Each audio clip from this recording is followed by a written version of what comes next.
мамы моей подруги, и она с ней... And it was a moment of realization that I will not come back, and I see this place maybe for the last time. Zhana Petrusheva wiped away tears as she described her war-torn homeland, Ukraine. Her daughter, Alina Sharada, also grieving at the devastation.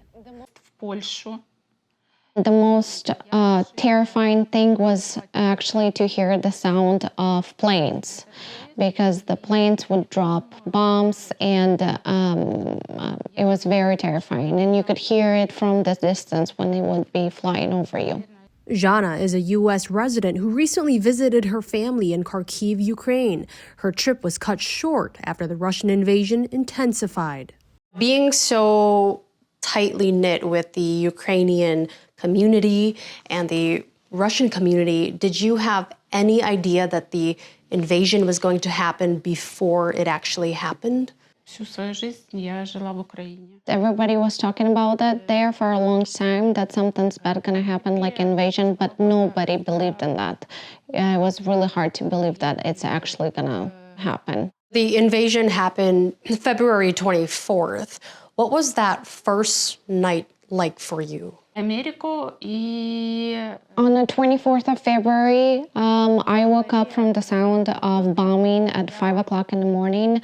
I ran up to the window and I seen fire on the horizon. The whole horizon was red and smoky and flames. Did you and your family hide? Yes, we hid in the basements of our houses, all of us, just gathered on the floor on the concrete. At some point, lost the power and the running water. We were not able to charge the phones. We were not able to get the drinking water out of the faucet. A lot of the boys and men stayed back to fight. Where did the women and children go? All female and children, they tried to flee across the border to Poland primarily, and also Romania. As I did, I fled to Poland, and I was fleeing by train, and it was the longest train that I've seen in my life, and it was all filled with females and children.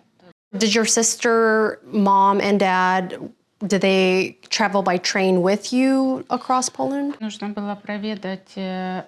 was the most difficult decision of my lifetime. Separate with my sister and to go to Poland. From Poland, I could get on a flight, get on a plane, and fly to America, where she not having any visa or residency anywhere but Ukraine. She could not leave. She did not have any connections out there. Have you been in contact with your sister since coming back? Absolutely. We keep constant contact. We can spend hours on the phone talking. She is out of the city, like metropolitan area, but she is outskirts of Kharkiv, which is supposedly is going to be taken over very soon and in a very aggressive way. So they're trying to see where next she can travel. What was that moment like for you when you picked your mom up from the airport? It was really good to have her physically. It was very good to have her here, mentally knowing that she's safe. But it was still kind of hard to know that the war is still on. We still have a big issue. What's your message to those hearing your story? I truly believe that we will survive this. We'll be very strong as a nation, and Ukrainians will be still alive, and will continue the generations, and we will be in history as very, very strong and family-oriented nation. This war is not only between Ukraine and Russia. It is a war that everybody should be concerned about.